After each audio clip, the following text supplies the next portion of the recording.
Investing in guitars, advantages, disadvantages, and the 3 things you'll pay for. Remember, these videos are observations, not financial advice. Advantages. They're like gold, which means they're not taxed in many jurisdictions. In most places, you won't have to pay a yearly property tax, and you might even escape a capital gain when you sell. Disadvantages. They're like gold, which means that you pay for storage. They don't pay interest or dividends. Beyond security considerations, you will pay to keep your guitar the correct humidity. Otherwise, wood is prone to bend, delaminate, and so on. Here are 3 things you'll be paying for. Number 1. Documented chain of custody. Just as the VIN is the part worth the most on a collectible car, so the serial number and the name on the headstock drive the value of a guitar. As the price goes up, you'll need more documents and photos.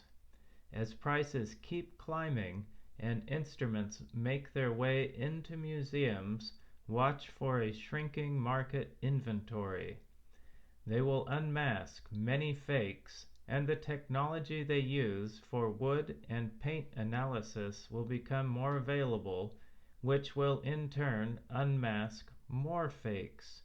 Right now, a major indicator of fake vintage guitars is that the mix available does not match the mix at the time. For example, there are many pre-CBS Stratocasters in what were then custom colors such as Fiesta Red and Lake Placid Blue.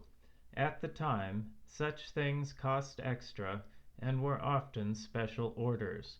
Most Stratocasters left the factory in sunburst. Many custom orders were for colors that lost popularity over time, such as butterscotch. Just remember that a beginning woodworker can easily build a guitar out of parts, and an advanced one can build anything. Consequently, guitars are easily faked, whether they are vintage or new special editions. Number 2. A work of art. Old guitars are beautiful. The most valuable ones look the best. This is subjective, but just look at them. You'll see.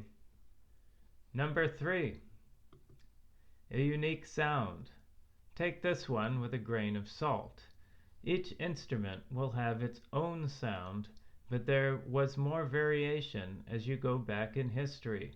The guitar you buy might not sound like the one your hero played. Also, any instrument you play will sound like you're playing it. If you're chasing tone, buying old equipment is a fool's errand.